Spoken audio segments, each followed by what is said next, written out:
e a gente vai estar conversando a respeito de política externa americana em um contexto mais amplo.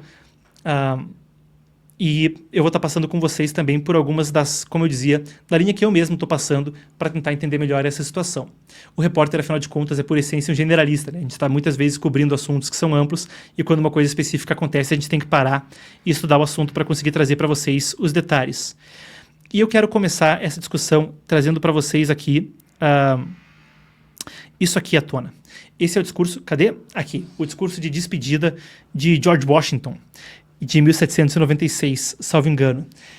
E pode parecer que eu estou voltando muito lá atrás, mas eu acho que vai ser pertinente para a gente entender o assunto. Eu vou até pedir, se alguém da produção aqui está me assistindo, eu fico meio trancado aqui atrás de uma bancada nessas transmissões, mas eu vou pedir que me alcance numa mesa que está na minha frente, se alguém puder me alcançar, um livro que eu tenho aqui, que é a Declaração de Independência dos Estados Unidos e a Constituição, para a gente trazer algumas considerações aqui, para cada um também poder formar a sua própria opinião, para a gente poder prosseguir. Então, a gente conseguimos aqui? Aí, temos aqui então a Declaração de Independência. Obrigado, pessoal. Temos aqui a Constituição dos Estados Unidos e a Declaração de Independência. E a gente vai fazer uma passagem histórica pela formação da política externa dos Estados Unidos e por alguns pontos de inflexão, alguns pontos de mudança mais vastos, para a gente entender um pouco mais a respeito desse assunto da Ucrânia, certo? A gente fez antes uma análise mais circunstancial, com interesses imediatos geopolíticos, mas agora a gente vai voltar lá para o cerne da questão e tentar entender um pouco mais algumas informações para ajudar a gente a pensar do porquê os Estados Unidos devem estar na Ucrânia, porquê não devem estar na Ucrânia, e cada um poder formar a sua opinião.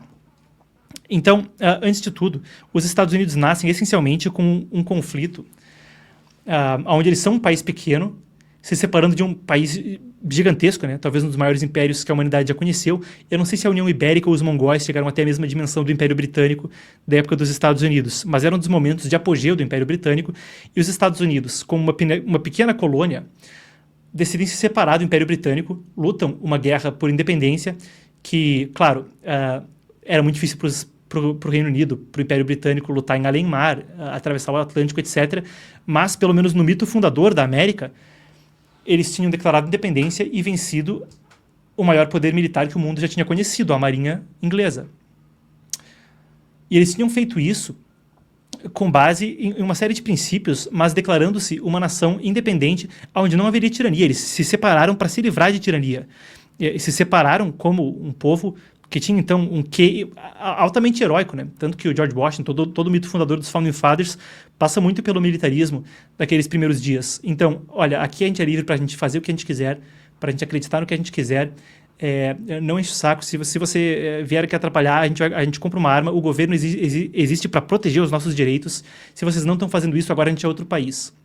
Né? Isso permeava muito a retórica daquele início dos Estados Unidos. E era um negócio com um apoio popular tremendo. Também não era uma ação... Claro, as ações são, em geral, tomadas por elite, ainda mais ações imensas como essa. Mas tinha um apoio popular tremendo, né? Quando um dos Founding Fathers menos conhecidos no exterior, o Thomas Paine, que é considerado o primeiro intelectual público da América, um cara importantíssimo para o desenvolvimento de uma imprensa vigilante da ação política, ele publicou um panfleto chamado Senso Comum, que viralizou, na época viralizou mesmo, as gráficas se esgotavam de imprimir aquilo, circulou pelas colônias de uma forma tremenda e colocou a opinião pública tremendamente a favor da independência, né? E naquele contexto a América já surgia com uma série de coisas que permeavam o seu início, né? Então eu estou aqui folhando essa cópia que eu tenho da Constituição Americana e da Declaração de Independência, para a gente passar por algumas das coisas que formam já no início a mentalidade dos Estados Unidos quanto a relações exteriores. Quero ver se eu acho aqui a Declaração de Independência. Eu tinha separado aqui tão bonitinho, pessoal, agora não está fácil de encontrar, mas eu quero pegar as palavras exatas com vocês. Muito bem, aqui está então. A Declaração de Independência. No início, quando no curso dos eventos humanos se torna necessário para que um povo dissolva os seus laços políticos que os conectam com outros e assuma entre os poderes da terra separada, mas igual, o separado, mas igual Estado ao qual as leis da natureza e da natureza de Deus os intitulam, os tornam recipientes. Um respeito decente às opiniões da humanidade exige que eles tenham que declarar os motivos que trazem à tona essa separação.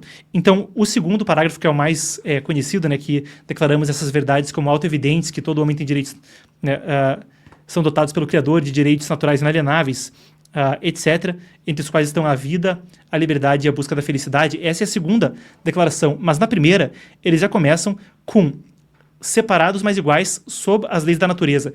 E na ideia fundadora da América, já está muito presente essa ideia de que, olha, não importa o quão maior você seja que eu, nós temos direitos naturais que são iguais sob os olhos de Deus. É uma coisa que eles acreditavam no nível individual e que parecia já permear um pouco o imaginário da América, em termos mesmo de nação. Eles nasceram numa situação que, colocando as devidas proporções, mas eles estavam se separando de uma grande potência, e a Ucrânia também se separou de uma grande potência. Claro que em contextos completamente diferentes, sem querer fazer aqui alguma coisa descabida. Mas, em um aspecto, é similar em termos de... Eles pensavam fundamentalmente de... Não é porque vocês são o poderoso Império Britânico que vocês podem ser tirânicos quanto a nós, e nós estamos nos separando de vocês por causa disso. E muitas das ideias que estão presentes ali, por exemplo, o governo, eles já colocam aqui que o governo existe para assegurar os direitos dos homens, conseguem seus poderes do consentimento dos governados, e quando qualquer forma de governo for destrutiva para esses fins, é o direito do povo alterá-lo ou aboli-lo e instituir um novo governo com novas fundações e princípios para o poder. Então, eles acreditavam que a função do governo era garantir os direitos naturais. E a política externa dos Estados Unidos já nasce na Guerra da Independência com uma ideia: olha, nosso povo tem um certo número de direitos, o governo está aqui para garantir esses direitos, não só de ameaças internas, mas de ameaças externas.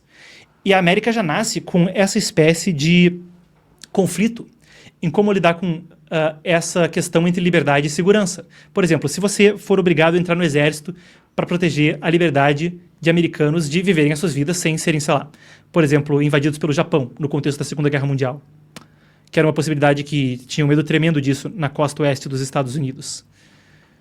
Então, é uma restrição à sua liberdade, não é agradável você ser levado à força para o exército, ser convocado para o exército.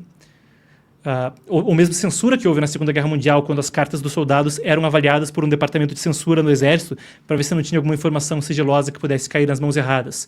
É uma restrição à sua liberdade, mas é para assegurar as liberdades do todo. Então esse conflito já nasce ali dentro nos Estados Unidos. E isso vai maturando alguns dos pensamentos dos americanos sobre política externa. Por exemplo, não dá para você ser feliz sem você ter segurança. Então o governo vai ter que ter um imposto para ter um exército para garantir a sua segurança. E a Marinha dos Estados Unidos cresce tremendamente com isso, né? Primeiramente para proteger a liberdade de comércio nos portos. Ao mesmo tempo, os Estados Unidos nascem com um trauma tremendo da interferência externa da Inglaterra e querem garantir a todo custo a não interferência em assuntos externos. Pode parecer conflituoso quando a gente fala hoje pela proporção que os Estados Unidos tomaram em assuntos internacionais, mas no princípio tinha essa imagem dentro da política externa americana que era: a gente não se mete em assuntos dos outros, a gente não quer que vocês se metam nos nossos. Cada um faz o seu. E isso mesmo se torna muito presente agora sim no discurso de despedida do George Washington, que é um discurso que era lido todo ano nas duas casas do parlamento até 84, depois eu acho que só a Câmara dos Representantes continua fazendo. Então Washington falava no seu discurso de despedida que os Estados Unidos não poderiam jamais ter alianças permanentes, eles não deveriam jamais ter envolvimento político profundo com outros países, mas que eles deveriam ter o máximo de envolvimento comercial com o maior número de países possível. Eles acreditavam que o comércio era uma coisa inerentemente benevolente. E para a gente fazer um adendo que encapsula tudo isso, para eu poder seguir adiante, os Founding Fathers não citavam tanto Thomas Hobbes, que era um dos filósofos da Europa medieval, porque eles acreditavam que era o filósofo que tinha menos prestígio. Mas eles liam muito, tinham um amplo conhecimento de antiguidade e de Idade Média e da tradição filosófica ocidental, e eles se valeram disso para criar os Estados Unidos. E o Thomas Hobbes argumentava que os Estados Unidos...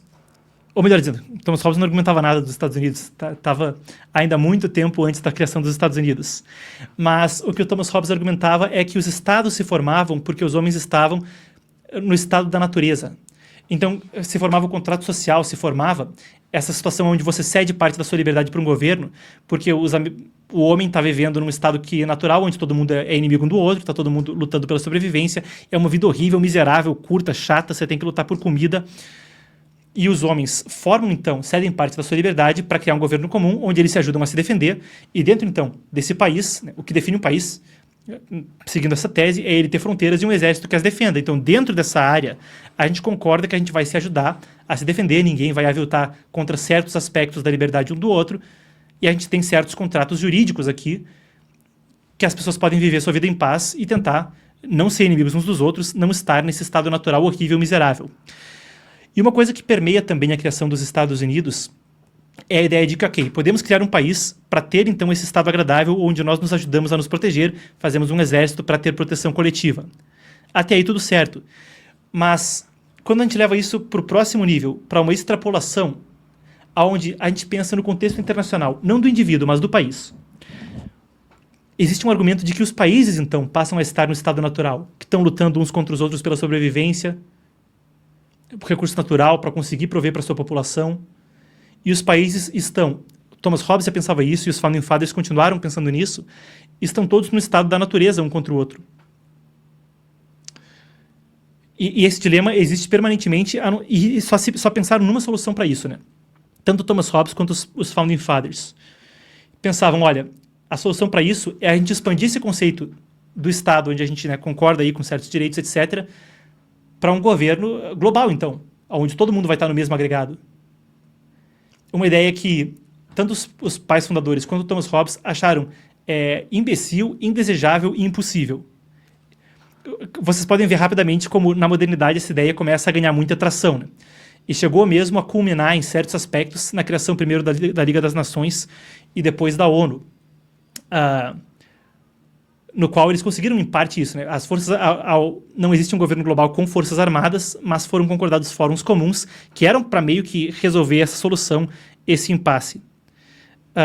E aí sim a gente vai falar de como essa política inicial dos Estados Unidos, que é condensada no discurso de despedida do George Washington, onde ele fala ter o máximo de comércio com outras nações, ter o mínimo de envolvimento político com outras nações, não deixar que as paixões nas relações exteriores ocorram, por exemplo, a Primeira Guerra Mundial. Em um contexto normal, o George Washington, se a gente fosse fazer uma estimativa do que ele pensaria, ele ia falar, olha, isso é uma briguinha entre países europeus, a gente não tem nada a ver com isso, a gente está fora disso, vocês que se resolvam. Então, o que acontece é que muda vários aspectos disso, né? E mesmo da percepção do que os Estados Unidos precisam fazer no exterior para garantir o modo de vida americano e a garantia da felicidade dentro dos Estados Unidos. E do modo de vida americano. Que é um arco histórico fascinante, eu não sei se a gente vai ter tempo de entrar em tudo isso, mas eu estou compartilhando com vocês parte do que eu estou utilizando para meio que tentar explorar e entender essa crise aí da Ucrânia. Que nem eu falei, uma live meio diferente, a gente está mais numa conversa, mas coisas que para mim parecem interessantíssimas e indispensáveis para a gente entender o que está acontecendo agora. O Washington falava também que quando seu sangue estiver fervendo por uma coisa que está acontecendo em outro país, está acontecendo uma coisa muito ultrajante, a gente tem que ir lá fazer alguma coisa. Ele alertava o público americano, não deixem isso enuviar os sentimentos de vocês, não deixem isso enuviar a racionalidade de vocês, não se metam nisso aí. E ele falava isso mesmo porque a América era um país com muitos imigrantes europeus, então ele falava, sei lá, pode ser que você seja um descendente de alemão, então na Primeira Guerra Mundial ou na Segunda Guerra Mundial, você quer de toda forma ajudar o povo alemão. Ou pode ser que você seja um descendente de um povo que foi atacado pelo povo alemão, né? Sei lá, uma pessoa de etnia judaica. E aí você quer trucidar esses caras, tá tendo uma guerra e você tem que ir lá ajudar a combater eles. E o Washington falava, mesmo sendo uma nação de imigrantes, a gente não pode deixar isso interferir com a gente, né? E a coisa toda vai mudando por um longo arco, né? Primeiro, muitas coisas vão se somando a isso. Muitas coisas vão se somando a essas ideias que flexibilizam essa política externa, e aí depois tem uma mudança radical e brusca na virada do século XIX para o século XX, que é quando a coisa começa a mudar de forma verdadeiramente trágica. Então, o que acontece? Ao longo do século XIX, isso se mantém mais ou menos por aí com algumas adições. O John Quincy Adams traz à tona a doutrina Monroe. Putz, eu não vou conseguir entrar em tantos detalhes, pessoal. Tá chegando o tempo está correndo na live, mas me avisem se isso aqui estiver interessante para vocês, que é a rota que eu estou fazendo para tentar entender o assunto, e a gente pode fazer mais uma coisa além das lives normais, especificamente para discutir esse assunto, assim. Mas eu vou seguir aí até onde der, eu já estou extrapolando o tempo da live, daqui a pouco vou ter outros compromissos também, mas vamos tentar seguir até onde der. Nesse arco da política externa americana, vem primeiro a doutrina Monroe, que no governo do presidente Monroe é esboçada pelo John Quincy Adams, que era o secretário de Estado, que depois viria a ser ele próprio presidente, né? E muita gente pensa que a doutrina Monroe é o imperialismo americano manifesto na América Central e na América do Sul, né? Que a doutrina Monroe malvadona, onde eles são os proprietários da América do Sul. E não começa bem aí, apesar de depois existir um argumento sólido de que ela enveredou para isso. Em alguns aspectos, pelo menos. Mas a doutrina original era sobre como é que a América iria reconhecer os outros países que estavam de forma similar a ela, declarando independência na América do Sul. Eles iam se envolver em todas as guerras para apoiar, por exemplo, a independência da Grã-Colômbia, do Chile, do Brasil, sei lá, eles iam se envolver em tudo isso para ajudar nas guerras de independência, já que esses países também estavam declarando independência assim como eles estavam, que tem uma coisa que pode se relacionar de certa forma com o que acontece na Ucrânia. E aí eles chegaram à conclusão que não, isso interferiria em a gente ter envolvimento político de longo prazo com outros países. Mas, ao mesmo tempo, a gente também estaria se envolvendo se a gente tomasse um posicionamento pró-europeu em termos deles recobrarem essas colônias e a gente ficar aqui de mãos atadas na América. Então, a doutrina Monroe tomou uma posição que, se vocês têm colônias na América Latina que têm insurgências, ok, a gente não vai lutar no lado dessas insurgências, a gente vai deixar cada um resolver o seu problema. Mas se essas colônias vencerem nessas insurgências, se elas declararem independência e se tornarem de fato países independentes, nós temos uma obrigação moral, como foi isso que a gente fez, de reconhecer eles como países antes de todo mundo. De estabelecer laços diplomáticos antes de todo mundo e de prestar algum tipo de assistência em termos de estabelecer laços como um país. E se vocês da Europa tentarem invadir eles de volta, aí a gente vai proteger eles. E vocês não podem se meter nisso. A gente vai colocar a marinha americana ali e a gente vai ajudar. Isso era a doutrina Monroe original, né? Depois, e vocês podem ver que tinha uma política externa aí que tinha uma coerência, pelo menos uma coerência interna, e que tinha um debate muito grande sobre, né, em que ponto a gente está cruzando uma linha, em que ponto a gente está protegendo nossos interesses. E aí também tem uma questão de proteção de interesses comerciais. Como os Estados Unidos se propuseram a ser uma nação que ia ter comércio marítimo com o maior número de países possível, eles queriam laços comerciais com o maior número de países possíveis, eles também queriam garantir a proteção desse comércio. Então eu vou dar um exemplo onde a gente começa a ver como... só pedir mais uma ajuda para o pessoal da produção aqui, por algum motivo eu estou recebendo algum aviso de que o computador onde estão minhas notas... não, já passou, era um mau contato aqui do meu cabo. Pronto. Mas então... Onde é que eu estava? Eles queriam ser uma nação que ia ter comércio com o maior número de países do mundo, e aí aconteceu um negócio onde, quando tinha um debate sobre se eles iam ajudar a França revolucionária na Revolução, foi um debate muito intenso na América, porque são os mesmos princípios, porque eles também têm uma revolução por direitos naturais. No final das contas, quando descobriram o que era a Revolução Francesa mesmo, ficaram chocadíssimos. Mas tinha esse debate, a gente tem que ajudar eles ou não. Eles chegaram à conclusão, a opinião de que não predominou por vários motivos. Primeiro, o governo do Luís XVI tinha ajudado a insurgência americana contra a Inglaterra, e eles acharam que ia ser meio... né, ia ser antiético da parte deles. O sujeito nos ajudou. Vocês foram lá, mataram ele, mataram a família dele, querem destruir tudo que ele fez, querem queimar tudo que ele... E foi ele, no final das contas, que nos ajudou. Então, por mais que alguns princípios do que vocês estão falando a gente concorde, e a gente concorde em tese com governos republicanos, vocês mataram o cara que permitiu a gente ganhar a guerra de independência e a gente não vai ajudar vocês e tal. Teve algumas conversas nesse sentido, um negócio mais complexo que isso. Mas eles continuaram tendo comércio com a França, e quando os franceses eventualmente começaram a, no meio desse atrito diplomático, bloquear os navios americanos, começou a ter o que eles chamaram do assunto XYZ. E esse assunto XYZ é porque despacharam os diplomatas americanos para negociar, então, para eles poderem continuar o comércio, apesar do atrito diplomático. E os franceses, basicamente, pediram suborno. A gente não vai nem conversar com vocês se vocês não pagarem alguma coisa aqui. E aí, os americanos ficaram meio... né, explicaram para o presidente John Adams, então, o que estava acontecendo. E aí teve um telegrama que era o telegrama XYZ, porque eles colocaram o nome incógnito, né, anônimo, dos oficiais franceses, o oficial X, o oficial Y, o oficial Z, de que eles estavam cobrando suborno. E os americanos ficaram tipo, cara, o que a gente vai fazer? Tá ligado? Se a gente pagar um suborno aqui, e isso vai vazar inevitavelmente em algum momento para a imprensa, vai ficar muito feio, o público vai achar que a gente não lidou com isso de forma apropriada, e de fato o assunto vazou no meio do imbróglio inteiro.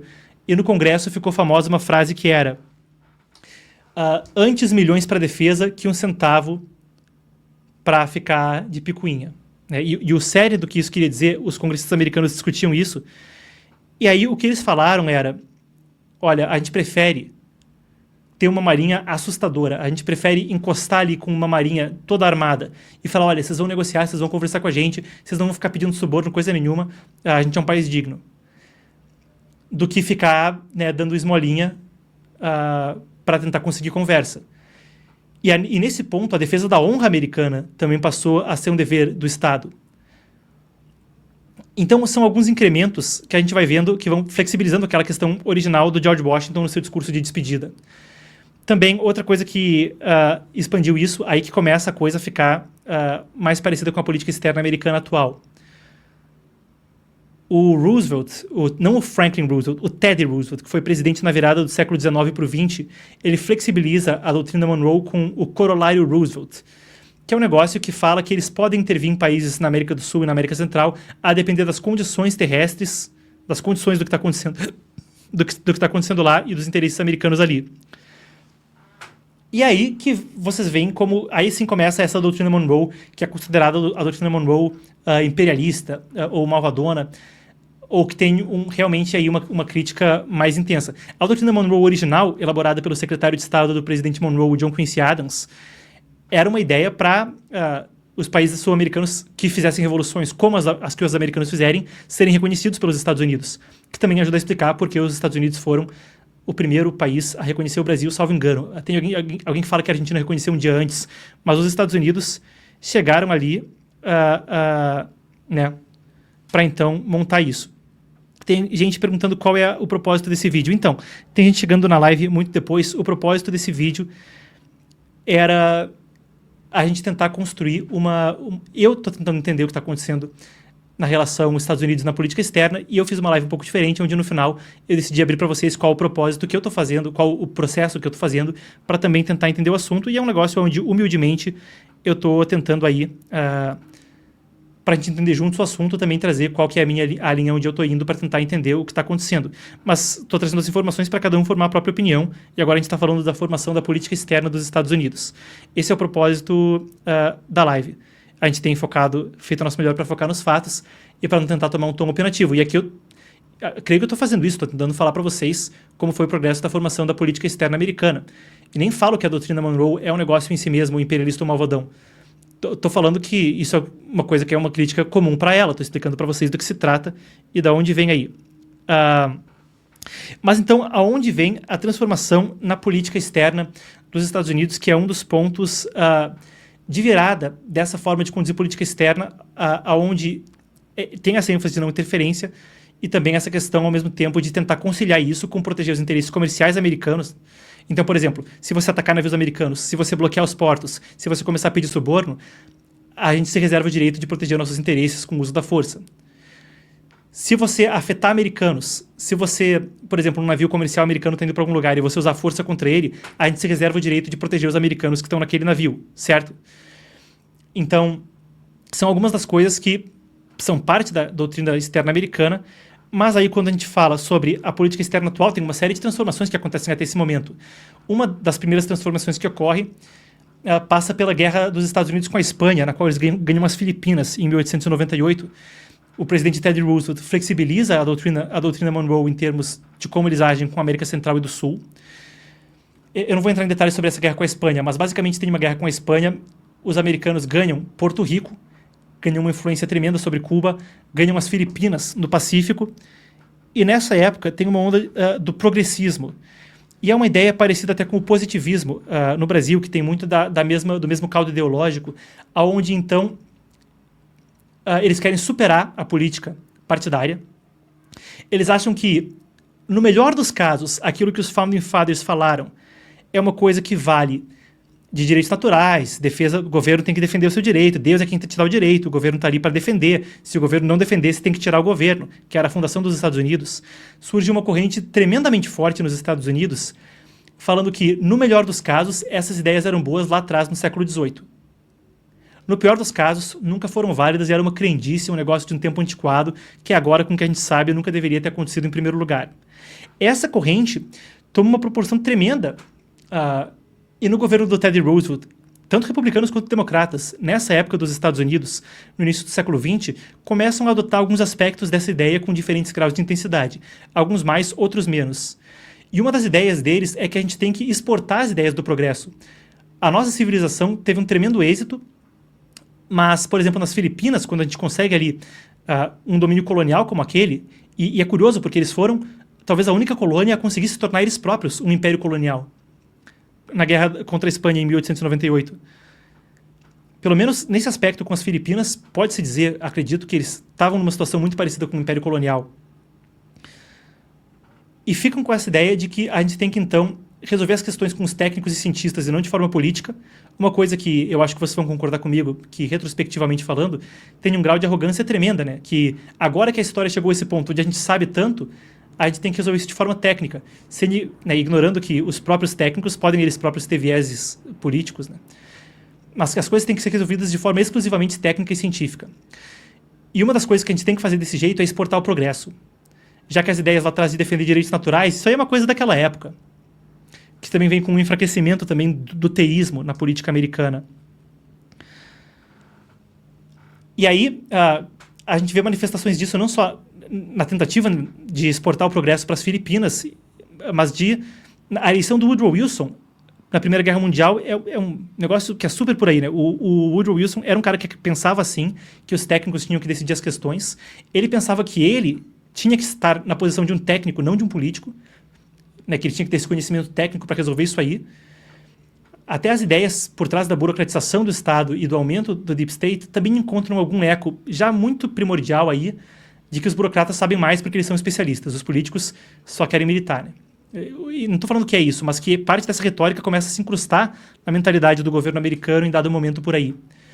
O Woodrow Wilson era PhD em ciências políticas, ele chegou a ser presidente do que era o equivalente, tipo um sindicato dos cientistas, da entidade de classe que organizava os cientistas, ele chegou a presidir isso e era um professor universitário tremendamente influente.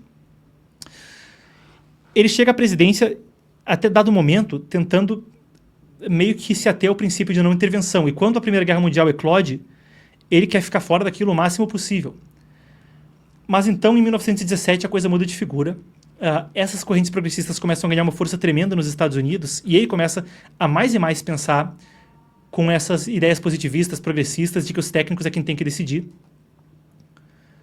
E um mês depois de ganhar uma campanha, não me engano agora se foi um mês ou poucos meses depois, mas logo depois, no que algumas pessoas até dizem que talvez seja um estelionato eleitoral de proporções grandes na história dos Estados Unidos, a campanha eleitoral inteira dele na Primeira Guerra Mundial foi: a gente não vai se meter. E aí, logo depois de eleito, ele entra na guerra, né? E ele tinha um entendimento de que havia algum tipo de defesa da democracia ali contra ideias autocráticas e monárquicas anteriores, né? Uma defesa das democracias republicanas contra as ideias monárquicas antiquadas. E os Estados Unidos se envolvem na guerra, ajuda a ganhar aquela guerra, e isso muda de forma tremenda a política externa americana, né? Essas ideias progressistas, etc. Né? Até falam que o Woodrow Wilson tentou, no Acordo de Paz de Versalhes, trazer muitas dessas ideias que os técnicos vão decidir, que ele ia fazer uma solução técnica para a paz em Versalhes, e saiu de lá com um acordo de 14 pontos. E o pessoal na Europa achou o Woodrow Wilson um cara intragável, pedante. Falaram, brincando, né? Até Deus tinha 10 mandamentos, esse cara quer vir com 14, né? E a análise do Woodrow Wilson, um general francês chamado Ferdinand Foch, falou na época: esse cara está errado. As soluções técnicas que ele deu não resolvem problemas políticos que existem na Europa. E essa guerra, e esse tratado de Versalhes não é um tratado de paz. Isso aí é um tratado de cessar-fogo de 20 anos.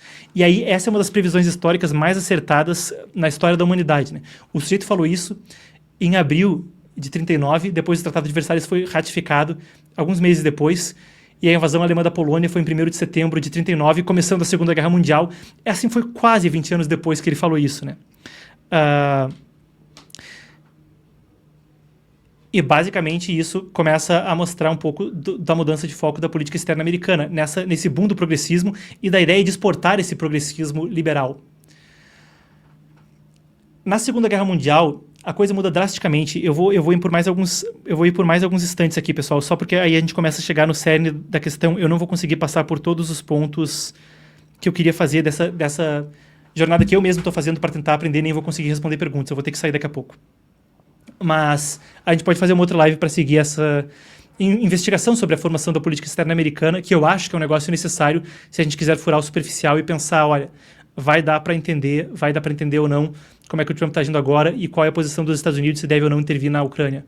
Porque no final das contas, se a gente for discutir a partir de 94, Memorando de Budapeste, Acordos de Minsk, a minha percepção, pelo menos, é que a gente ia entrar num negócio superficial que, no final das contas, né, dá para estufar o peito e chegar a alguma conclusão apressada, mas não dá para entender nada de fato, né?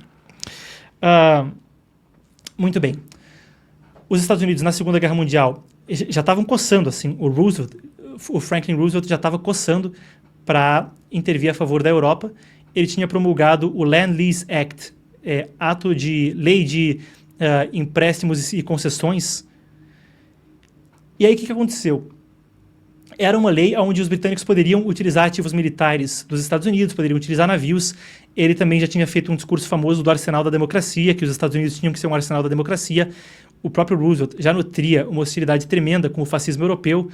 Com os japoneses, muita gente até critica o Roosevelt por isso, que ele estava até mais tranquilo com os japoneses do que ele tinha desdém pelo fascismo e pelo nazismo na Europa. Mas seja como for, os Estados Unidos são atacados em Pearl Harbor em 7 de dezembro de 41. Esse é o ponto de virada na guerra. Falam que Stalingrado foi o ponto de virada na guerra. Na minha opinião, e agora eu vou falar, eu estou tentando evitar questões opinativas aqui, mas eu vou oferecer uma opinião nesse ponto histórico, nem de militância político-partidária. Mas o que realmente reverte o curso da guerra na Rússia é que os Estados Unidos começam a despejar uma quantidade absurda de dinheiro já logo em dezembro de 41. Antes já tinha conversas para isso, mas a virada da guerra, de fato, passa muito pelos Estados Unidos começarem a despejar dinheiro na União Soviética.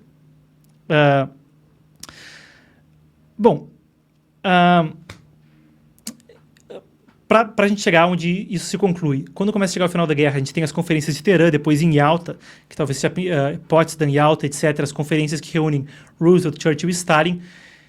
E o próprio Roosevelt já falava que o mundo iria sair daquela Segunda Guerra Mundial com os 4 policiais, que eram os Estados Unidos, a União Soviética, a China e o Reino Unido.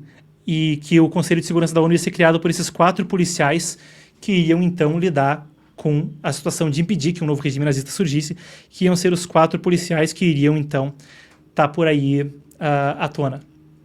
E queriam garantir que não houvesse ascensão de outros regimes autoritários como esse, e queriam, essencialmente, garantir uma ordem comum e, em certos aspectos, se a gente volta lá atrás no negócio do Hobbes, garantir o fim do estado da natureza entre nações, que iam ser os xerifes globais, iam ser os policiais globais, e Roosevelt até utilizava o termo os 4 policiais.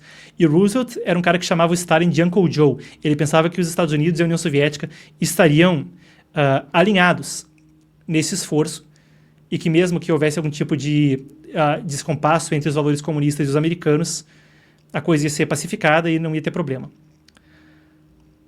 O governo Roosevelt, dá para discutir até que grau esses bons olhos para a União Soviética eram de fato um negócio que não foi implantado pela União Soviética. O governo Roosevelt era um mar de espiões soviéticos, o que é documentado hoje pelos telegramas tornados públicos nos anos 90, interceptados entre Moscou e Washington, né? No qual se viu que os principais conselheiros do Roosevelt e muitos dos seus assessores e ministros mesmo, os assessores dos ministros eram todos espiões soviéticos. Alguns chegaram a ser condenados e mortos. Henry Dexter White, que assessorava o secretário do Tesouro, que era o Henry Morgenthau Jr., o Alger Hiss, que era o assessor, um dos principais conselheiros do Roosevelt para assuntos externos, mesmo para a criação da ONU, ou para as conversas diante da criação da ONU, né? E quando Truman assume, ele que era tido como um cara provinciano, ele é encarado com um mundo onde ele vê que a coisa não é bem assim. Ele começa muito rápido a ver que com o Stalin a conversa é esquisita, não fluía como fluía com o Roosevelt. Ninguém tinha contado para o Truman que eles estavam desenvolvendo, por sinal, a bomba atômica. Quando tem o dia da vitória na Europa, pouco depois da morte do Roosevelt, o Truman já está liderando as conversas, já é ele que conversa em Potsdam, na Conferência de Potsdam na Europa, quando depois ainda, em agosto, as bombas atômicas são lançadas sobre o Japão, aquilo acontece num contexto onde ele está vendo a União Soviética avançar sobre as possessões japonesas na China, sem nenhum sinal de que vai recuar, ou de que vai incentivar o Partido Comunista da China a criar um protetorado ali, ou mesmo lançar uma guerra civil para tomar a China toda, o que acontece passo a passo. E ele começa a perceber que o diálogo com os soviéticos não é tão viável para algum tipo de polícia global, onde esses 4 amigos, França depois cava uma vaga no Conselho de Segurança que não estava originalmente prevista. Mas Estados Unidos, União Soviética, China e Reino Unido. Ele começa a ver que o negócio vai ser complicado com os soviéticos, em particular porque os acordos para depois da guerra envolvem, então, os Estados Unidos tinham ocupado, depois os nazistas ocuparam a França militarmente, para depois devolver a nação a independência, etc., devolver à Alemanha a sua independência, e era para os soviéticos fazerem a mesma coisa, e os soviéticos não fazem. Anexam um monte de territórios, países bálticos, em particular, parte da Finlândia, a guerra com a Finlândia, etc., começam a anexar territórios que eram parte do Império Russo antes da Primeira Guerra Mundial, e transformam essencialmente os outros em ditaduras comunistas que são protetorados soviéticos. Avança sobre Polônia, o que leva o Winston Churchill a proclamar, até junto do Truman, no Missouri, o estado natal do Truman, que uma cortina de ferro caiu entre o Báltico e o Adriático, no leste da Europa. E o governo americano ali é meio que a gota d'água, onde eles percebem que não vai ter muita conversa com esse pessoal. Não vai ter muita conversa com esse pessoal, o negócio aqui é complicado. E eles são surpreendidos ainda em 49 pela notícia desastrosa. Eles já suspeitavam por informações de inteligência desde 46. Mas em 49, em uma semana, em 31 de outubro, o país mais populoso da Terra, a China, declara que agora é uma república comunista e eles venceram a guerra civil, o Partido Comunista Chinês. E aí, logo depois, em 9 de setembro, a Rádio Moscou comunica para o mundo que a União Soviética tem armas nucleares. E o governo Truman é o momento de bater na mesa e falar como é que isso aí aconteceu. O pessoal fala que o Mossad foi um fracasso de inteligência com a invasão de 7 de outubro, mas antes disso, o grande fracasso de inteligência, talvez da história, que se discutia, era como é que os Estados Unidos não viram que a União Soviética estava desenvolvendo armas atômicas nessa velocidade, muito mais rápido do que eles haviam projetado. E aí eles começam a se perguntar o que a gente faz. Uma das possibilidades é o que eles chamavam da política do rollback, que seria basicamente a gente tem que fazer algum tipo de ação militar no leste da Europa e pegar de volta os países que a União Soviética anexou, ocupou ou colocou como protetorados comunistas. Outra estratégia é a possibilidade do containment. Então a gente não vai ter um conflito direto, a gente vai tentar administrar aí o negócio com vocês, mas se vocês invadirem algum outro país, a gente vai tentar impedir que vocês tomem mais países. Ter tomado a China foi um negócio catastrófico. O maior caso de imperialismo, intervenção estrangeira, chame do que quiser, na história do mundo, foi... eu acho que é inquestionável, assim, objetivamente, a operação soviética de tomada da China. Eu posso me aprofundar nisso em outra live, não é assunto para agora, mas eu posso falar disso em outro momento. Ou eles vão deixar os soviéticos prosseguirem com o movimento comunista internacional como havia sido e ter mais e mais países caindo para o bloco soviético. E aí volta aquele debate de, mas isso aí é um negócio para a gente se interferir ou não? Olha só, em 1947, sai esse artigo aqui publicado na revista Foreign Affairs. O cara que era o segundo em comando na embaixada americana em Moscou, o George Kennan, tenta explicar para o establishment de relações exteriores americano que era, olha, vocês não estão entendendo nada, vocês não sabem o que está acontecendo, vocês não entenderam por que os russos estão avançando sobre o leste da Europa e eu vou tentar explicar para vocês. E aquilo é uma explicação que é considerada tão relevante que ela é vazada para a imprensa e publicada na revista de elite de relações exteriores, que é até uma revista considerada esquerdista, mas a Foreign Affairs, que as origens da conduta soviética é o nome do artigo e ele é publicado primeiro com o pseudônimo X e ficou famosamente conhecido como o artigo X, por causa desse pseudônimo utilizado na redação, mas era o George Kennan que escreveu. Ele fala, a Rússia já tem há muito tempo a ambição de expandir a sua zona tampão, sua buffer zone, o mais a oeste possível. Enquanto eles puderem continuar indo a oeste, eles poderão indo. Para eles a fronteira é a Alemanha, no mínimo. E eles são soviéticos, então eles acreditam em disseminar mundialmente o comunismo buscando uma revolução global. E isso hoje em dia às vezes é caçoado como uma ideia outlandish, assim, como um negócio estapafúrdio, isso aí já passou. Mas aquilo era o auge de quando isso estava em voga. Talvez depois dos anos 20, esse é o momento onde isso mais está em voga. Eles querem espalhar isso aí pelo mundo. O país mais populoso do mundo acabou de se tornar comunista. Naquela época ainda não tinha se tornado, o artigo foi alguns anos antes. Mas estava em vias de se tornar comunista.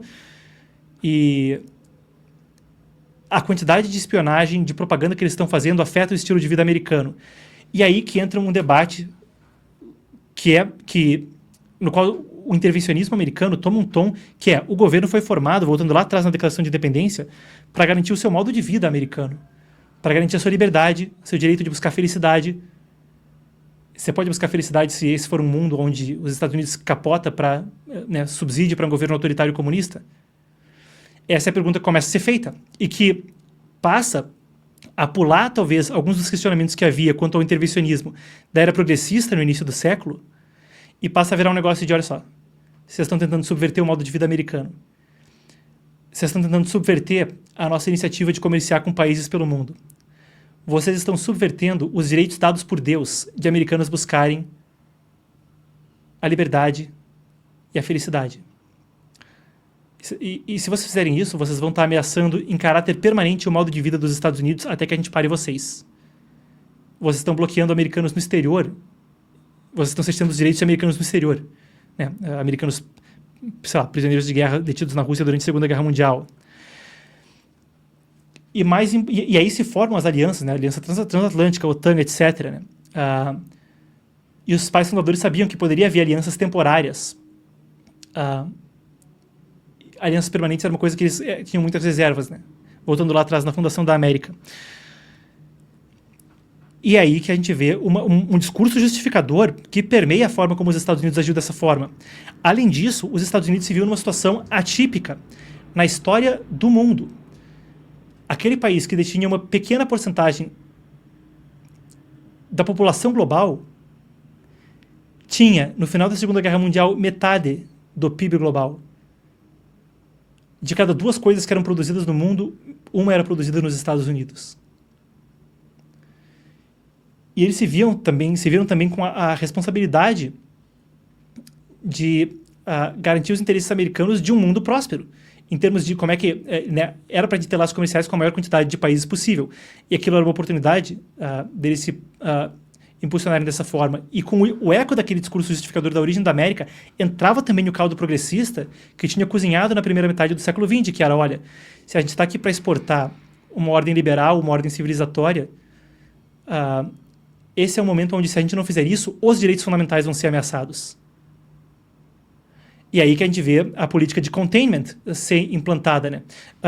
Mesmo no discurso, nesse artigo das causas da conduta soviética, o Kennan recomenda que se contenha a política de contenção, né? Não é nem o rollback, a gente não vai nem invadir eles para fazer esses países deixarem de ser comunistas, a gente não vai nem só deixar acontecer, porque isso vai arruinar nossos interesses nacionais e a gente não vai estar cumprindo as responsabilidades do governo aqui se a gente só deixar acontecer.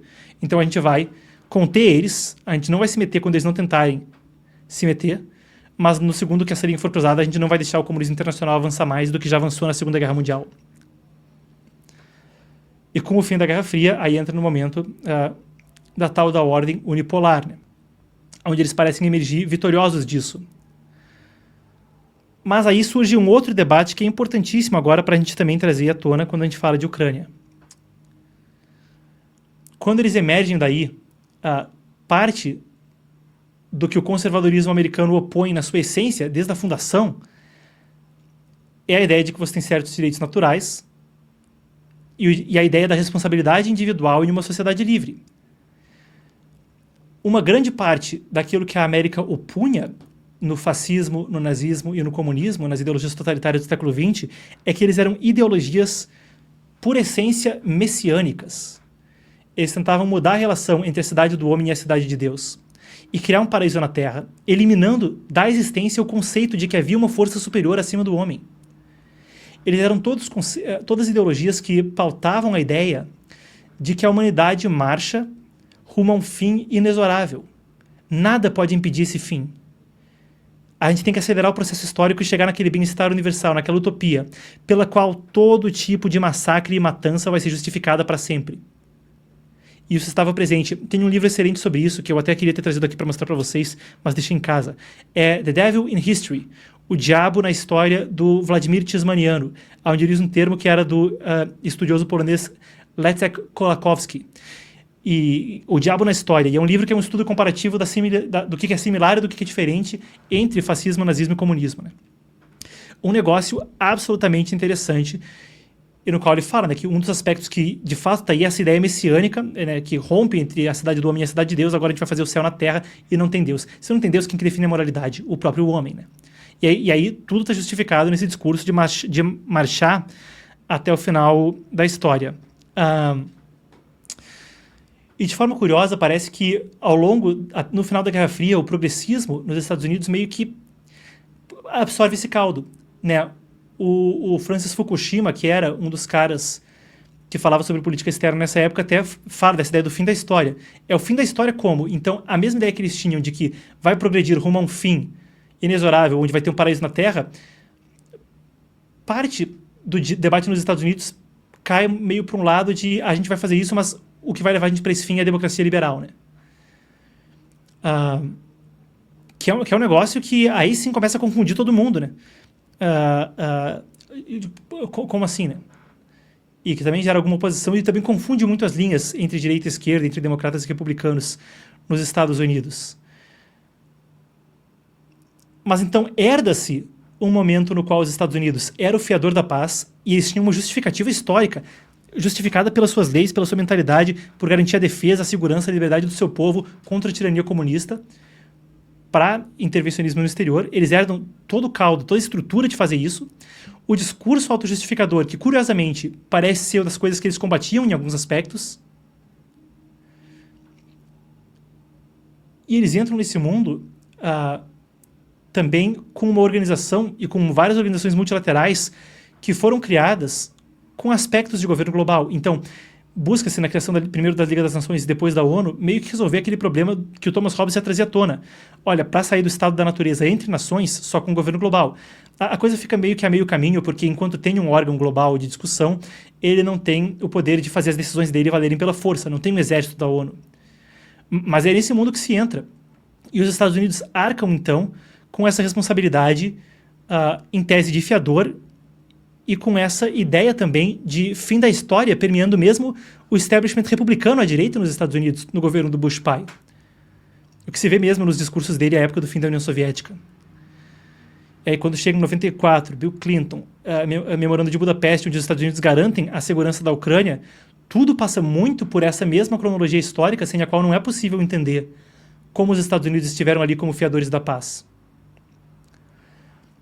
Uma coisa que tem algum eco na fundação da América, mas também desvirtuado, não aqui colocando como uma coisa taxativa negativa, mas como a coisa foi se modificando ao longo do tempo com esse caldo progressista liberal. Assim.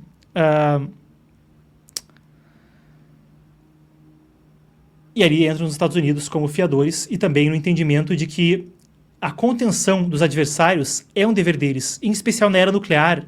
Se o governo está ali constituído para garantir liberdade, garantir prosperidade, garantir os direitos otorgados ao homem por Deus e garantir também os direitos americanos no exterior, se ele está ali para fazer isso, também eles têm que continuar lidando com uma ameaça, com como impedir que os Estados Unidos sejam alvejados, por exemplo, por uma ameaça nuclear. E tem um debate legítimo aí sobre desnuclearização, mas o fato é que a Ucrânia rende suas armas nucleares em troca de garantias de segurança com os Estados Unidos. E esse tratado, à luz desse contexto histórico, em tese, obrigaria os Estados Unidos a garantir isso. E isso ajuda a gente a entender uma das perspectivas do porquê sim ou do porquê não os Estados Unidos deveria intervir na Ucrânia. Mas é um caldo histórico que eu acho que falta, aí cada um pode formar a sua própria opinião. Se deve ou se não deve e se essas ações são justificadas. Mas o que eu queria era municiar você com uma coisa que transcenda são esses yankees imperialistas, mas a potência da liberdade não vai defender a Ucrânia, porque isso reduz uma complexidade tremenda, que me demorou uma hora aí para explicar. Mas fica aí essa questão. E aí entra uma outra complexidade, que é o lado russo de tudo isso, que é o lado russo de tudo isso. E aí o senhor Ari fez um comentário aqui, que é, com toda a análise geopolítica feita, ainda é preciso considerar que atualmente o planeta Terra passa por uma guerra entre luz e trevas, entre os países soberanistas e globalistas. O que é uma retórica que eu entendo o apelo dela, mas eu acho que quando a gente pontua qualquer coisa assim, em especial quando a gente fala do Putin, uma questão fundamental em qualquer análise geopolítica é a gente ter a ferramenta do horizonte de consciência. Então a gente tem que entender o que eu quero dizer com isso. O que a pessoa que você está analisando sabe que existe, o que ela não sabe que existe, o que ela pode fazer, o que ela tem os meios de ação para fazer e o que ela não vai fazer de jeito nenhum, ou porque ela não sabe que existe, ou porque ela não tem os meios. E é tremendamente difícil fazer isso, porque para entender o horizonte de consciência de uma pessoa, você tem que transcender ele. O seu horizonte de consciência, as coisas que você sabe, tem que ser maior que as coisas que essa pessoa sabe. Isso é muito difícil com líderes como Trump e Putin, que não só têm acesso a muitas informações privilegiadas, como são pessoas calejadas, né, goste ou não de qualquer um deles, né, eles estão em uma posição de ter um horizonte de consciência muito amplo, de saber muito. Então, uma coisa que é muito difícil de analisar. Mas uma coisa que é fato é que o debate sobre soberanista e globalista é uma narrativa que tem origem num establishment russo que é herdeiro da burocracia soviética. E isso é um fato objetivo. Outra coisa, esse é um discurso autojustificador que o Putin usa para justificar atrocidades. Essas coisas são só fatos objetivos. Aí, se você gosta ou não desse discurso, não é isso, não estou trazendo aqui uma questão opinativa. Mas isso se origina do sujeito chamado Alexander Dugin, que é muitas vezes citado como conselheiro do Putin, e é uma coisa que é rotulada a partir do que ele chama de quarta teoria política. Que, para a gente resumir, eu vou ter que sair em instantes assim, pessoal, mas eu posso fazer uma outra live para a gente continuar isso. É que essa era a oportunidade, no dia onde as notícias estavam lentas em algumas pautas e eu já estava dedicando tempo a estudar isso, de eu fazer uma live mais informal e debater o assunto. Eu também não consegui responder perguntas, né? Mas essa pergunta traz à tona uma coisa que eu já queria discutir. Então tem essa questão de quarta teoria política, né? Onde ele essencialmente fala que a gente tem que pegar o fascismo, o comunismo e a democracia liberal, tem que limpar as coisas sujas disso aí, né? Limpar os aspectos indesejáveis disso aí e fazer uma nova teoria política que vai trazer todas as coisas boas disso aí. Mas isso acontece num contexto onde, por exemplo, o Ion Mihai Pacepa, que é o desertor de mais alta patente da história do bloco soviético, ele era diretor de inteligência da Romênia, comunista. Ele constantemente faz uma crítica que é: se você tirasse o Hitler e colocasse todos os outros oficiais nazistas para administrar a Alemanha, ia ser meio difícil se livrar do nazismo, né, filhão? Mas ele argumenta que isso foi exatamente o que aconteceu com a Rússia, né? Caíram os soviéticos e todos os soviéticos continuaram a ocupar os cargos, passaram a ser os políticos que disputavam as eleições. Entretanto, era necessário mutar o discurso autojustificador, porque não podia mais ser o discurso comunista na ordem global que se apresentava. E o Dugin, então, é um sujeito que se apresenta com um discurso justificador que é usado por essa patota que vinha da era da União Soviética e que passou a ocupar os cargos, entre eles o Putin, que depois da União Soviética ascendeu tremendamente na política russa, foi diretor do serviço de inteligência que substituiu a KGB, a FSB, e depois, no escandaloso final do governo do Boris Yeltsin, chegou a liderar o país. E é um negócio que então a gente tem que limpar as coisas negativas disso, somar as coisas limpas, positivas disso, e fazer uma nova teoria que vai substituir tudo isso. E enquanto existe uma retórica por ali, uma das coisas que muitos analistas políticos trazem à tona é que eles pegam essa retórica para meio que justificar o que há agora na Rússia, que é uma manutenção, né, de uma burocracia que é herdada do comunismo, mas consegue apelar para aspectos de uma ordem global que tem aí o liberal, mas também apela para a questão de uma sociedade organizada, regimentada, nacionalista, patriota. E é um discurso que consegue confundir todo mundo com esse negócio de mas o Putin é conservador, mas ele é contra o homossexualismo. Mas que é para confundir todo mundo mesmo, né? O sujeito, então, tem uma retórica que, por um lado, tem um patriotismo, um negócio messiânico nacional, que a gente tem que revitalizar o país, e isso vai resolver todos os males, tirar o país dessa patota suja, levar o país de volta à grandeza que ele pode ter, que é um negócio que a União Soviética já tinha pego do fascismo e continuou o atual governo russo a puxar da União Soviética depois da queda do regime. Pega aspectos do comunismo, em especial pega as pessoas do comunismo, né? É o mesmo grupo que estava lá durante a reta final da burocracia soviética, incorpora um discurso também da democracia liberal em alguns aspectos, né? Que vai ser uma Europa livre de Lisboa a Vladivostok, assim, né? Que a gente vai eliminar essa tirania burocrata que está aí levando vocês para o wokeismo contra a vontade de vocês. Pega aspectos de tudo isso e meio que cria um discurso autojustificador que garante que aquelas pessoas sigam no poder.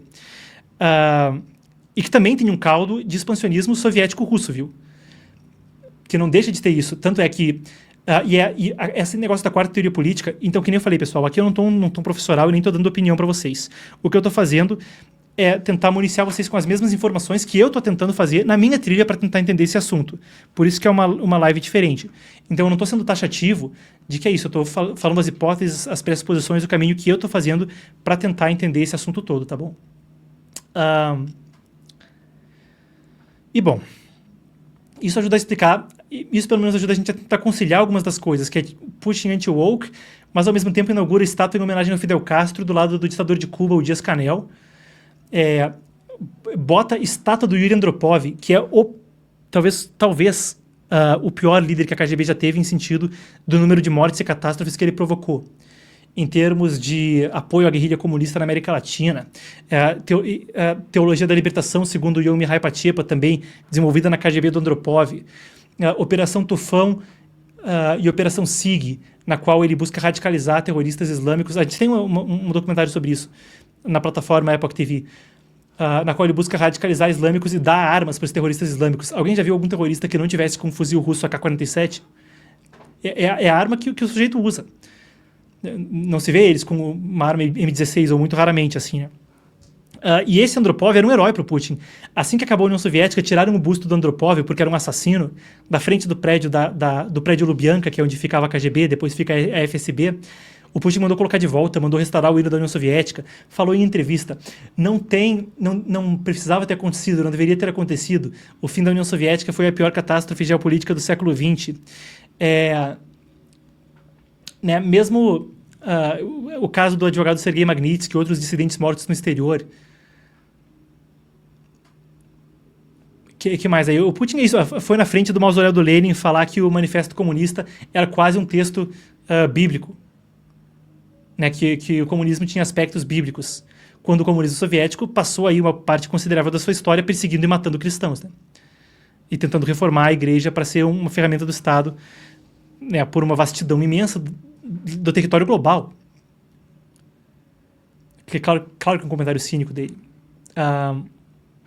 Então, essa quarta teoria política ajuda a gente a tentar conciliar vários dos aspectos disso. E o negócio da teologia da libertação não é nenhum negócio opinativo, tá? O Yom Mihai Pachepa também confessa que ele teve presente na criação disso dentro do sistema de inteligência comunista do leste da Europa. Tem nenhum conspiracionismo nisso, é um fato constatado e confesso pelos autores, assim. Então, uma série dessas questões ajuda a gente a também tentar entender essa situação. Mas fato é que existe um expansionismo ali presente com um discurso autojustificador que consegue lavar o que seria absolutamente condenado no mundo inteiro se tivesse sob o rótulo da bandeira comunista. E aí, depois a gente... E eu posso estender esse assunto depois, assim, mas até acabei me estendendo assim, né? Mas, né, em essencial, uma das linhas que eu estou tentando investigar, estou tentando entender, é esse caso da quarta teoria política, explicando esses assuntos como um momento Lampedusa, né? Um momento Gattopardo. Né? O italiano Lampedusa escreveu o Gattopardo, que significa o leopardo em português. É o único romance que ele escreveu, foi publicado póstumamente, mas que ficou muito famoso porque era a velha casca da nobreza italiana tentando se reformular em meio a muitas mudanças, conforme a Itália se tornava um país unificado e moderno. E aí, meio que eles têm conversas com o tom de, olha, se é para as coisas ficarem a mesma coisa, tudo vai ter que mudar. Que é uma das hipóteses que tenta ajudar a gente a entender um pouco do discurso do Putin, né? Que, olha, se é para todo mundo que era da KGB, do estamento burocrático soviético, continuar aqui, continuar com autoridade ilimitada sobre o país, continuar com a possibilidade de se expandir, recobrar territórios do Império Russo, jogar gente para cadeia por falar, se é para isso vai continuar, vai ter que mudar tudo. Pode ser que esteja acontecendo algum tipo de caso Gattopardo aí. Então, são algumas hipóteses. Acabei falando por 2 horas aqui, incluindo a transmissão do Putin, Mas isso ajuda a gente a tentar entender um pouco mais desse assunto e é a minha esperança que eu tenha conseguido contribuir para vocês informações que vão ajudar cada um a formar a sua própria opinião. São hipóteses. Se vocês têm hipóteses que vocês acham que são válidas também para tentar entender essa situação, gostaria de ouvir. E é isso, pessoal. A gente pode ficar por aqui. E aí, para quem quiser entender mais, eu também vou fazer uma sugestão. Vocês podem entrar na Epoch TV, que é a plataforma de streaming do Epoch Times, do Epoch Times Brasil. Eu vou até compartilhar minha tela com vocês, porque isso vai ajudar vocês tremendamente, porque tem algumas ponderações aí que a gente tem que falar, que, por exemplo, até a questão do debate sobre a OTAN, né? Uma das questões a se ponderar nesse assunto é que a OTAN é uma aliança defensiva, não uma aliança ofensiva, né? A questão de expansão da OTAN, questão de perder a palavra aí, todo mundo perdeu, né? Não teve garantia de segurança sobre o memorando de Budapeste. Muita gente argumenta que o Bill Clinton disse que a OTAN não ia se expandir, ela expandiu, mas o fato é que a OTAN é uma aliança defensiva, o país tem que pedir para entrar, querer entrar, é um processo dificílimo, os parlamentos dos países membros têm que ratificar a entrada, ou seja, é um negócio que também tem que haver uma diferenciação quando a gente tenta entender o assunto, que não pode ficar no simplismo de os Estados Unidos mexer uma peça do tabuleiro de xadrez colocando mais um país na OTAN. Não, é uma aliança defensiva que os países têm que querer entrar. E isso tem que estar aí presente quanto ao debate.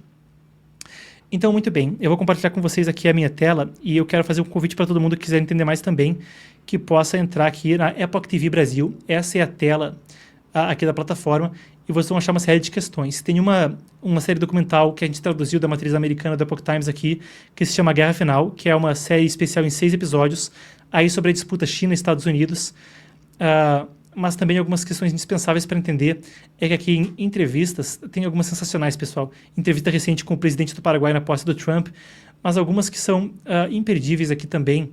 A entrevista do Epoch com o Mike Pence, essa daqui, sensacional. Que é o ex-funcionário do Departamento de Estado que tem sido muito proeminente, a gente também me entrevistou, está ali para os nossos assinantes. É tanta coisa, mas aqui Minha Vida como Espião Soviético, o Jack Barsky, e umas entrevistas que a gente fez há algum tempo atrás, era uma conversa com o Andrei Ilarionov, quero ver se eu acho ele aqui, o que pensa Vladimir Putin. Pessoal, isso foi ainda lá atrás, no início da invasão, um jornalista do Epoch Times nos Estados Unidos, o Yan Yekerek, entrevistou o Andrei Ilarionov, que era o assessor especial do Putin no G8 e o principal conselheiro econômico dele na largada do governo Putin no início dos anos 2000. E lá ele falava muito sobre as questões, inclusive sobre a expansão da OTAN, e perguntavam, né, mas por que o repórter perguntou, mas por que esses países querem entrar na OTAN? Muita gente não entende muito bem. E ele respondia, mas esses países que estão ali sob risco de invasão, eles entendem muito bem. Né? A Geórgia não entrou e foi invadida, a Ucrânia não entrou e foi invadida, e os países bálticos que entraram correndo, a Polônia que entrou correndo, ali estão sem invasões, não é? Então existe esse lado do debate também a ser discutido.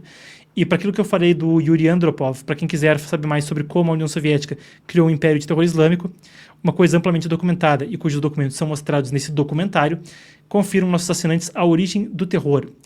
Tem um episódio gratuito de A Guerra Final, aquele sobre a China aqui, para vocês verem o primeiro dos 6 episódios na descrição do vídeo. Quem quiser assinar, epochtv.com.br, vai clicar aqui em Assine e vai escolher o seu plano por R$270 por ano ou R$27 por mês. Você confere tudo isso e mais. Certo, pessoal? E ainda permite que a gente continue a fazer o nosso melhor aqui, no melhor da nossa capacidade. Eu me diverti, espero que vocês tenham gostado. Eu posso fazer outras lives nesse estilo para aprofundar, é um negócio que me dá um prazer imenso poder discutir isso com vocês e eu espero que tentei evitar ser opinativo, tentei mostrar para vocês o que eu estou investigando, algumas hipóteses, claro, sempre correndo o risco de ter um erro aqui e ali, mas sob esse rótulo de hipóteses da investigação que eu estou fazendo para eu tentar entender o que está acontecendo e continuar trazendo para vocês conteúdo pertinente. Tá certo, pessoal? A gente vai ficando por aqui por enquanto. Foi um prazer e uma honra estar com vocês mais dessa vez. Vamos ver se às sextas-feiras, quando eu não estou fazendo o programa noticioso, a gente consegue separar um tempo para eu fazer esse tipo de conversa com vocês e se aprofundar a respeito do assunto. Tá certo? Vocês podem ver, então... Eu vou rodar como a gente estava falando, da Origem do Terror. O link está aí no chat ao vivo para quem quiser ver na faixa de graça esse documentário que normalmente só está disponível para assinantes. E vocês podem conferir A Origem do Terror. O link vai estar no chat ao vivo. E eu vou soltar, então, um informativo para a gente encerrar. Ficamos por aqui. Meu muitíssimo obrigado a vocês. Espero que eu tenha conseguido contribuir em algo que tenha sido útil para você formar sua própria opinião. E eu vejo vocês amanhã, 4 horas da tarde. Abraço. Continuam as atrocidades do terrorismo islâmico, desde a recente invasão repleta de violência contra civis realizada pelo Hamas em Israel. Há décadas de atentados e milhares de mortos. Mas quando disparou no final da década de 1960, o terrorismo islâmico moderno não surgiu naturalmente. Foi um produto do movimento comunista internacional sob a liderança da KGB, o Serviço de Inteligência da União Soviética. Qual a fonte disso? Essa é a confissão do tenente-general Ion Mihai Pachepa, o desertor de mais alta patente a sair do bloco soviético. Ele era o líder do Serviço de Inteligência Estrangeira da Romênia comunista e comandava operações de desinformação. Mais tarde, ele desertou e fugiu para os Estados Unidos.